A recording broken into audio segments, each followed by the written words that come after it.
السلام عليكم ورحمة الله وبركاته. Welcome to my YouTube channel.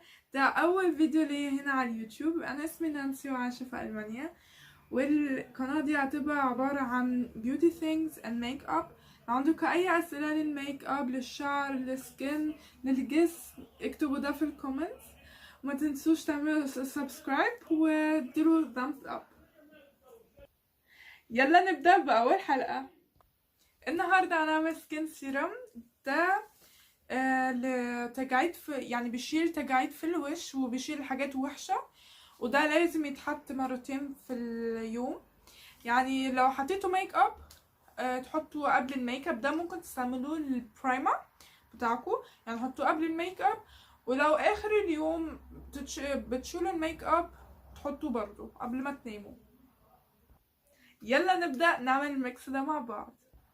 السكين سيرم ده عبارة عن ماء الورد، دهن، زيت الخروع، كاستر اويل، vitamins E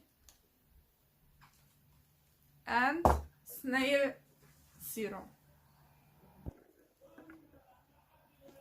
بصوا دلوقتي هنحط المية الورد.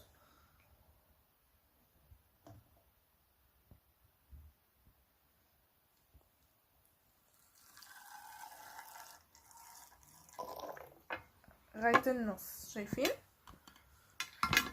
وبعدين نحط الفيتامين اي، تاخدوا يعني بصوا 20 نقطة. وبعدين تاخدوا السنايل سيرم،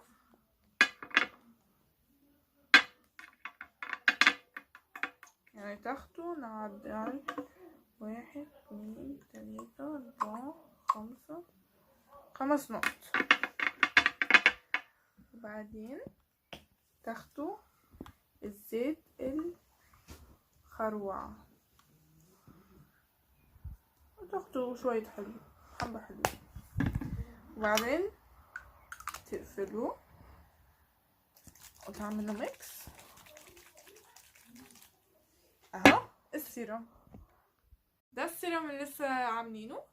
وزي ما قلت لكم حطوه مرتين في اليوم وجربوه واكتبوا لي في الكومنتس ايه رايكم فيه. ايوه، ما تنسوش تعملوا سبسكرايب وفعلوا الجرس عشان يوصل لكم كل جديد، واعملوا لايك. سلام.